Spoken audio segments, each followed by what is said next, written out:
আমরা আমাদের গেস্ট নিয়ে আসছি আপনাদের সামনে, উনি মিস্টার আমিরুল শিখ। তো এখন আমরা আমিরুল শিখকে অনুরোধ করব ওনার কোরিয়ার জীবন বা ওনার সিম্পলি ওনার ইন্ট্রোডাকশনটা একটু দেওয়ার জন্য সবার উদ্দেশ্যে। আসসালামু আলাইকুম, আমি আমিরুল ইসলাম। 2014 সালে গিয়ে আমি 2022 সালে বৈধভাবে বাংলাদেশে ফেরত আসি। আমি আসলে 4 বছর 10 মাস করে দুইবার কাটাইনি। সেটা হচ্ছে আমার পার্সোনাল ছিল, প্রবলেম ছিল, ইস্যু ছিল, আমার ফ্যামিলিগত ইস্যু ছিল, সেজন্য আমি চলে আসি। তবে আপনারা অবশ্যই 2 মেয়াদি পাবেন, 2 মেয়াদে থাকতে পারবেন। এবং বর্তমানে হচ্ছে যে আপনারা খুব সহজেই ভিসা চেঞ্জ করতে পারছেন। এটা আপনাদের জন্য একটা বড় সুযোগ। তো আজকে আমি প্রথমে আসলে ধন্যবাদ জানাই নজরুল ভাইকে এবং আমাদের এপিএস সেন্টারের যে বর্তমান ডিরেক্টর স্যার আছেন মিস্টার কিম দং সান স্যারকে অবশ্যই আমার মন থেকে আমি ধন্যবাদ জানাচ্ছি যে আজকে এরকম একটা অনুষ্ঠানে আমাকে আমন্ত্রণ করার জন্য। নজরুল ভাই, আপনাকে অসংখ্য ধন্যবাদ। আচ্ছা, তো আপনি তো কোরিয়া থেকে আসছেন, হ্যাঁ? কোরিয়ার যারা আমরা নতুন যাবে ওনাদের উদ্দেশ্যে কোরিয়ার কিছু উল্লেখযোগ্য কিছু বিষয় যদি আমাদেরকে বলতেন। ধন্যবাদ নজরুল ভাই। আসলে প্রথমে যেটা বলবো যে আমি তো কোরিয়াতে গিয়েছি একটা সিস্টেমে, এখন হচ্ছে আরেকটা সিস্টেম। আমাদের যখন সিস্টেমটা ছিল আপনারা জানেন 2014 সালে, তখন আমরা সিবিটি পরীক্ষা দিয়ে গিয়েছিলাম, বর্তমান যেটা ইউবিটিতে কনভার্ট হয়ে আসছে। তো আমরা যখন পরীক্ষা দিয়ে যাই, আমাদের পরীক্ষার ধরন আর বর্তমানের পরীক্ষার ধরন অনেক ভিন্ন। আমি যখন কোরিয়াতে যাই, আমাদের ফ্যাক্টরিতে 2014 সালের 26শে মার্চ বাংলাদেশ থেকে আমরা কোরিয়াতে পৌঁছাই। তো আমাদের ফ্যাক্টরিতে আমরা 2জন প্রথম বাঙালি ছিলাম, 2জনই ফার্স্ট, মানে আমাদের ফ্যাক্টরিতে আর কোনো ফরেনার ছিল না। তো সেই ক্ষেত্রে দেখা গেছে যে আমাদেরকে ফার্স্টে নিয়ে আমাদের বস আমাদের জন্য বাসা রাখেনি, মানে বাসা রেখেছে, কিন্তু যেহেতু আমরা 26শে মার্চ গিয়েছি, অল্প কয়েকদিনের জন্য উনি 1 মাসের ভাড়া ওইভাবে নেয় আমাদেরকে। পরবর্তী মাসে তিনি ওনার যে বাসা আমাদের জন্য নিয়েছেন সেই বাসায় উঠাবেন বলে ওনার এক বন্ধুর বাসায় নিয়ে গেলেন। তো বন্ধুর বাসাটা ছিল আসলে কন্টেইনার, নিচে ফ্যাক্টরি আর উপরে হচ্ছে কন্টেইনার। তো আমাদের 2জনকে থাকতে দিল, আমরা 2জন কোনো রকমে আমরা 3-4 দিন কাটিয়েছি। এবং পরবর্তীতে আলহামদুলিল্লাহ আমাদের জন্য উনি যে বাসাটা দিয়েছেন খুব সুন্দর বাসা ছিল, একটা অ্যাপার্টমেন্টের মধ্যে আমাদেরকে বাসা নিয়ে দিয়েছিলেন এবং আমরা খুব আলহামদুলিল্লাহ ভালোভাবে ছিলাম। তারপরে হচ্ছে যে আমরা যখন কোরিয়াতে তখন কিন্তু এখনকার যে হার তখন কিন্তু অনেক কম ছিল। এখন কিন্তু অনেক প্রতিযোগিতা, আগের চেয়ে অনেক বেশি প্রতিযোগিতা। আর কোরিয়ার যে এক্সপিরিয়েন্স যদি আপনি বলতে চান, আমাদের ফ্যাক্টরিতে আমরা প্রথমে 2জন ছিলাম, 2জন বাংলাদেশি ছিলাম, আমরাই ফার্স্ট। তারপরে আমাদের ফ্যাক্টরি মালিক যাচাই করার জন্য, কম্পেয়ার করার জন্য আমাদের স্যার একটু আমরা শুনলাম যে একটু আগে বলে গেলেন যে কম্পেয়ার করে আপনার কাজ বা আপনার দেশের সাথে আরেক দেশ, এক দেশের সাথে এক দেশে কখন কম্পেয়ার করে, যখন আপনার অবস্থান দেখে। তো উনি আমাদের কাজ দেখলো, 2জনের আমরা কাজ করলাম। কাজ করার পরে উনি পাকিস্তান থেকে একজন লোক আনলো। পাকিস্তানের একজন লোক এসে সেই ফ্যাক্টরিতে মানে মারামারি, একরকম আমাদের যে ফানজাংনিম ছিল, ফানজাংনিমের সাথে সে তর্কাতর্কি করতে, এটা আমাদের বস দেখতে পায়। ইভেন আমাদের যে রুমে ছিল, রুমেও সে খুব মানে নোংরা করে রাখতো। এটা এনিহাও আমাদের সাজাংনিমের কানে যায়। এবং আমাদের সাজাংনিম ছিল এমন একজন মানুষ, তিনি সহজে কাউকে মানে রিলিজ দিবে না, কিন্তু উনি নিজে তাকে রিলিজ করে দিছে। তারপরে উনি কি করলো, শ্রীলঙ্কা থেকে একজন নিয়ে আসলো। শ্রীলঙ্কা থেকে নিয়ে আসার পরে ওই ছেলেটি কি করতো, কাজে আসা যাওয়া করতে একটু লেট করতো। আচ্ছা, লেট করার কারণে আমাদের ফ্যাক্টরিতে একজন কোরিয়ান ছিলেন বয়স্ক, তো ওনার সাথে একটু কথা কাটাকাটি হয়। এটাও সেই ক্যামেরাতে ধরা পড়ে, যেহেতু আমাদের ক্যামেরা, আপনারা জানেন কোরিয়াতে যেসব ফ্যাক্টরি গুলো ম্যাক্সিমাম বেশিরভাগই আপনার ক্যামেরার আন্ডারে থাকে। তো সেক্ষেত্রে কি করলো, ওই যে ঝগড়ার যে পজিশনের এক পর্যায়ে কোরিয়ান যে ছিলেন বৃদ্ধ বয়স্ক মানুষ, উনি কি করলেন, আমাদের ফাগুনি বলি আমরা, যে ঝুড়ি দিয়ে একটা বাড়ি মারছে ওই শ্রীলঙ্কানকে একটা বাড়ি মারলো। তো সাথে সাথে শ্রীলঙ্কানের ইচ্ছে ছিল ওর বড় ভাই, এখানে আমি একটু কথা বলে রাখি যে আমরা আসলে যারা প্ররোচিত হই তাদের জন্য আমার এই মেসেজটুকু, যে বন্ধু বা ভাই ব্রাদার যাদের কাছ থেকে আমরা প্ররোচিত হই। তো তার ভাই একটা কেমিক্যাল ফ্যাক্টরিতে কাজ করতো এবং সে অনেক টাকা বেতন পেত। আর আমাদের ফ্যাক্টরিটা ছিল বেসিক, মানে বেসিক বেতনে কাজ করেন আর জাস্ট শনিবারে কয়েক ঘন্টা কাজ করেন, এরকম ধরেন আমরা অন এভারেজ একটা বেতন পেতাম। তো ওর ভাইকে দেখে ও প্ররোচিত হয়েছে এক কথায় যে আমি ওইখানে যাব, বেতন বেশি পাবো। সেটা চিন্তা করে ও যে মানে আসা যাওয়া লেট করতো। এরপরে হচ্ছে যে আপনার কোরিয়ানের সাথে একটা ঝগড়া হলো। তারপরে আমাদের সাজাংনিম ডেকে ওকেও বিদায় করে দিল, যে শ্রীলঙ্কান ছিল। 2জন চলে গেল। এর মধ্যে কিন্তু আমাদের বাংলাদেশ থেকে কোনো লোক এখনো নিচ্ছে না। দেন উনি মায়ানমার থেকে 2জন লোক নিল। মায়ানমার থেকে 2জন লোক নেওয়ার পরে আমরা অনেস্টলি বলতেছি, আমি আর আমার রুমমেট যিনি ছিলেন মুন্সিগঞ্জের এক বন্ধু রাজু, তো আমরা 2জন সাজাংনিমের সাথে সরাসরি কথা বললাম যে সাজাংনিম, আপনি তো অনেক দেশ থেকে আনতেছেন, এই দেশ থেকে আনতেছেন, তো আমরা কি কোনো কাজ মানে আমরা কি খারাপ করি কিনা জিজ্ঞেস করলাম, একেবারে সামনাসামনি জিজ্ঞেস করলাম। তো আমাদের সাজাংনিম বললো যে ওনার মুখ থেকে যে কথাটা বেরোলো যে হাত ধরলো, আমাদেরকে ধরলো এবং আমাদের ইনভাইট করলো যে অমুক জায়গায় তোমাদেরকে আমি খাওয়াবো, মানে অফিসিয়ালি উনি আমাদেরকে কোনো রিপ্লাই করলো না। তো যখন আমরা রিপ্লাই না করলো, তো আমরা ওইখানে গেলাম, কাজ শেষে আমাদের 2জনকে যেখানে যেতে বললো আমরা ওই ঠিকানা অনুযায়ী গেলাম। যাওয়ার পর উনি আমাদের জন্য খাবার টাবার অর্ডার করলো। তারপর আমাদেরকে বলতেছে যে আমি আসলে কাজের জন্য না, তোমরা কাজ করো ভালো, এটা আমরা জানি। ইভেন আমাদের যে সাজাংনিম, আমি জানি না আমাদের এই ভিডিওটা ওই পর্যন্ত পৌঁছাবে কিনা, আমাদের রুমমেটরা যদি পৌঁছায় হয়তো বা তারা তাকে দেখাতে পারবে। আমাদেরকে, আমরা যে 2জন ছিলাম, আমাদেরকে কখনো ছেলে ছাড়া কথা বলতো না, বলতো যে তোমরা আমার আদুলের মতো, তোমরা আমার ছেলের মতো, আমি তোমাদেরকে অনেক বিশ্বাস করি। যদি ইন ফিউচারে এই লাস্ট বার আমি মায়ানমার থেকে করলাম, এর পরবর্তীতে যদি আমি কোনো বিদেশি চাই, তবে অবশ্যই আমি তোমাদের কাছে ইয়াকসুক করলাম যে আমি অবশ্যই বাংলাদেশ থেকে লোক নিব। এবং আলহামদুলিল্লাহ আপনি জেনে খুশি হবেন যে আমাদের ফ্যাক্টরিতে পরবর্তীতে আরো 2জন বাঙালি গিয়েছেন, এবং আরো খুশি হবেন যে এই গত মাসে তারা 2জন E9 থেকে E7 পরিণত হয়েছে, আলহামদুলিল্লাহ। তো এটা আসলে বলার উদ্দেশ্য হলো যে আমরা করেছি তা না, রিজিক ছিল আলহামদুলিল্লাহ, এবং সাজাংনিমেরও অবশ্যই আমাদের প্রতি তার একটু ভালো লেগেছে, বিদেই কিন্তু আমরা এই পর্যায়ে আমাদের ফ্যাক্টরিতে আরো 2জন লোক নিতে পেরেছি। আচ্ছা, তো আপনাদের সময় তো কালার ব্লাইন্ডনেস টেস্ট ছিল না মনে হয়? না, 2014 সালে যখন ছিল আসলে আমাদের সময় কালার ব্লাইন্ডনেস যে বিষয়টা, এটা ছিল না। এটা সম্ভবত 2017 বা 16 সাল থেকে চালু হয়েছে। আর আপনারা জানেন যে ম্যাক্সিমাম এখন যে প্রবলেমটা হচ্ছে, যারা বিশেষ করে স্কিল টেস্টে যে বাদ পড়ে, তাদের ম্যাক্সিমাম কিন্তু কালার ব্লাইন্ডের কারণেই বাদ পড়ে। তো এটার জন্য আমার একটা পরামর্শ থাকবে যে অবশ্যই আপনি যদি ইপিএস সিস্টেমে যদি আপনি কোরিয়া যেতে চান, আপনি এই সিস্টেমে আসার আগে অবশ্যই আপনি কালার ব্লাইন্ড কিনা এটা আপনি একটু চেক করে নেবেন, নিজেকে যাচাই করে নেবেন। অন্যথায় দেখা গেছে আপনি একেবারে এত পরিশ্রম করবেন, আমি আগেই একটা তেজপাতার উদাহরণ দিয়েছি, এরকম একটা পরিশ্রম করে এসে যখন আপনি ফলাফল শূন্য নিয়ে যাবেন, তখন কিন্তু আপনার চেয়ে হতভাগ্য আর কেউ হবে না।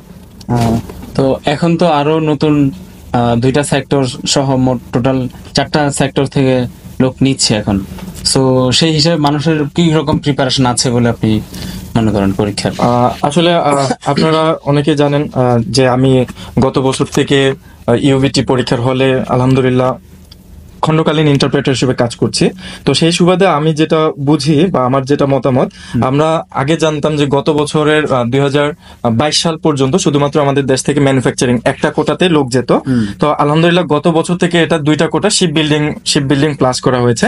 তো এবং আমরা আলহামদুলিল্লাহ আমরা ভালো সাড়া পাচ্ছি।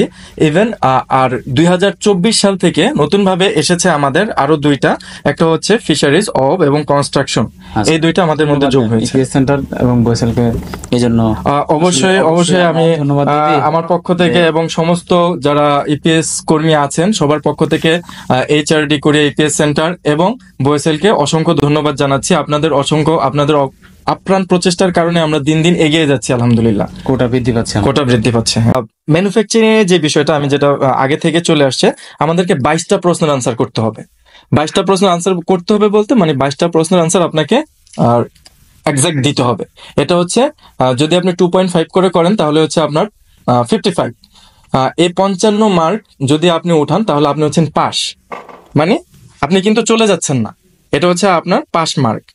এখন আমাদের সম্মানিত স্যার একটু আগেই বলে গেলেন যে আমরা গত কয়েক বছর যে কালার ব্লাইন্ডনেস এর যে পরীক্ষাটা নিতাম সেটা হতো যে স্কিল টেস্টের সাথে একসাথে, কিন্তু এবার যেহেতু এটা একসাথে জয়েন করা হয়েছে, তো ম্যানুফ্যাকচারিং এ যারা 55 পাবেন তারা মন খারাপ করার কিছু নেই, তারা নির্দিষ্ট আসনে বসে থাকবেন, এবং 55 নিচে যারা পাবেন তারা ধীরে সুস্থে একবারে নিচে চলে যাবেন।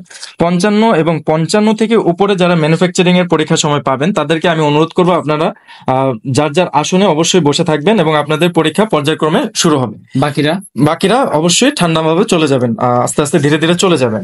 আসলে ফাইনালি একটা কথা পরীক্ষার্থীদের উদ্দেশ্যে আপনারা বলবেন, যেটা হচ্ছে যে কিরকম প্রিপারেশন নিবে তারা মেন্টালি এবং ফিজিক্যালি, এবং কি কি ডকুমেন্টস আনলে এবং পরীক্ষার হলের ভিতরে কি রকম ম্যানার তারা কোরিয়ানদের সামনে বজায় রাখবে, কোনো হট্টগোল করা বা এই ধরনের কোনো ইনস্ট্রাকশন যদি ওনাদের উদ্দেশ্যে দিয়ে আমরা খুব শীঘ্রই অনুষ্ঠান শেষ করবো ইনশাআল্লাহ। আচ্ছা, ধন্যবাদ নজরুল ভাই।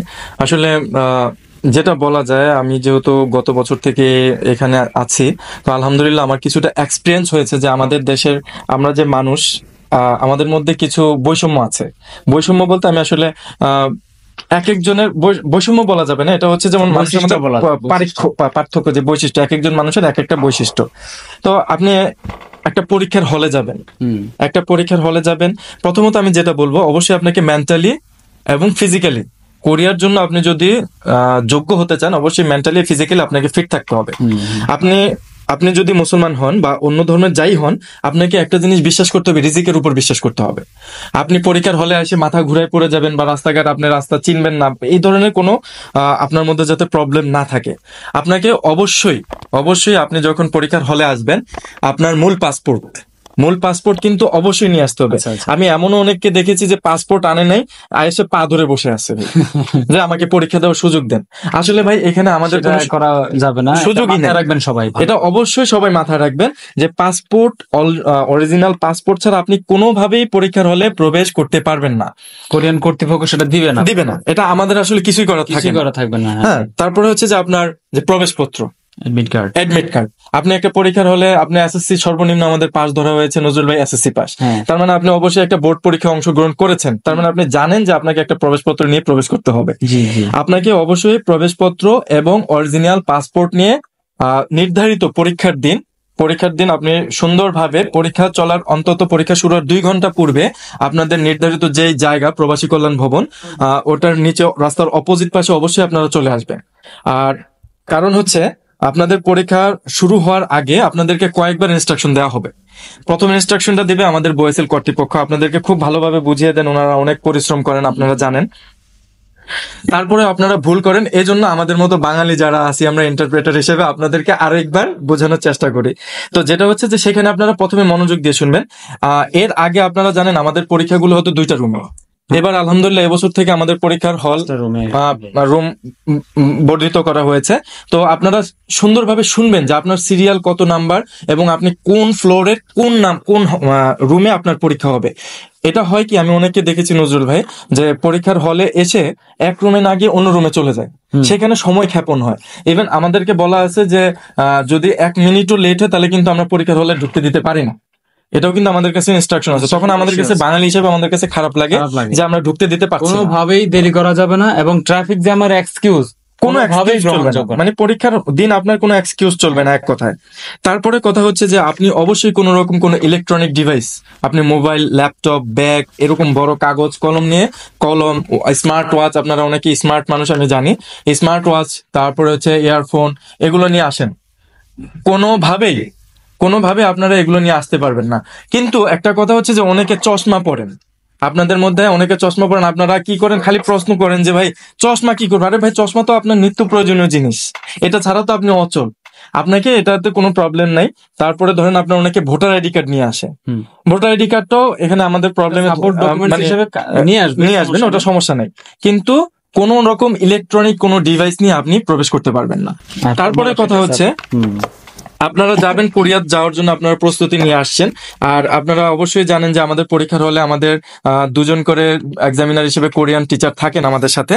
তো টিচাররা আপনাদের কিন্তু যে চাল চলন, এটা কিন্তু অবশ্যই তারা দেখেন, এবং তারা আমাদেরকে বিশেষ করে স্কিল টেস্টে তারা কিন্তু আমাদেরকে এটা দিয়ে আমাদের সামাজিকতা বা আমাদের যে বৈশিষ্ট্য, এটা মানদণ্ড স্থাপন করেন। তো সেই ক্ষেত্রে আমি আমার সবার প্রতি অনুরোধ থাকবে যে যেহেতু আপনারা একটা পরীক্ষার হলে আসবেন, ভাই একেবারে আপনি খুব হাইফাই বা যেটা বলি আমরা যে বাংলায় খুব গেট আপ নিয়ে আসার দরকার নেই। কিন্তু আপনার পরীক্ষার হলে আসার জন্য যেটা দরকার, যে পোশাকটা দরকার, ন্যূনতম এই পোশাকটা পরে আপনারা আসার চেষ্টা করবেন। কারণ হচ্ছে গতবার আমি একটা কথা বলি নজরুলের মাঝখানে, যে স্কিল টেস্টের সময় আমাদের কিছু টিচাররা কিন্তু আমাদের কাছে প্রশ্ন রেখেছিল যে আমরা কিসের উপর মানদণ্ড স্থাপন করব। এটাও কিন্তু একটা স্কিল। তো সেজন্য আমি বলবো যে অবশ্যই পরিপাটি পোশাক পরে আপনারা সুন্দরভাবে পরীক্ষার হলে আসবেন। আর অবশ্যই কোনো হইচই বা নিজেকে নিজে কোনো প্রশ্ন আপনার যদি থাকে অবশ্যই আপনি করবেন, কিন্তু সেটার প্রশ্নের সুযোগ আপনাকে দেওয়া হবে। এজন্য আপনি কোনো রকম নিজ থেকে কোনো কিছু বলার দরকার নেই, কারণ হচ্ছে যে ওইখানে যে ট্রেনাররা থাকবেন তারা আপনাদের মনের অবস্থা সবাই ভালোভাবে জানেন, এবং অবশ্যই আপনাদেরকে আপনাদের যেটা আপনাদের জন্য উপযুক্ত সর্বাত্মক সহযোগিতাই আমাদের বাঙালি টিচার যারা থাকেন তারা করে থাকবেন ইনশাল্লাহ। জি, ধন্যবাদ। আজকের প্রোগ্রামে আপনি অনেক মূল্যবান কথা বলেছেন আমাদের পরীক্ষার্থীদের উদ্দেশ্যে, এবং সবাই আশা করি ভিডিওটা দেখে বারবার দেখবেন। একবার দেখলে আপনার মনে থাকবে না বিষয়গুলো, সো আপনি বারবার দেখবেন এবং অন্যকে শেয়ার করে সেটা আপনি ভালোভাবে, যাতে যারা পরীক্ষার্থী আছেন অ্যাটলিস্ট তারা যাতে ওয়েল প্রিপেয়ার হয়ে পরীক্ষা হলে আসতে পারেন। আসলে মূল উদ্দেশ্য আজকে আসার উদ্দেশ্য একটাই, যে আপনারা পরীক্ষার হলে যাতে টাইমলি ওয়েল ড্রেস আপ করে ভালো প্রিপারেশন নিয়ে পরীক্ষার হলে আসতে পারেন। সো ধন্যবাদ আমিরুল ভাই, ধন্যবাদ। সো সবাই ইনশাল্লাহ ভালো থাকবেন, দেখা হবে অন্য কোনো ভিডিওতে অন্য কোনো গেস্টের সাথে ইনশাল্লাহ। সেই পর্যন্ত ভালো থাকবেন। সালাম আলাইকুম। আসসালামু আলাইকুম।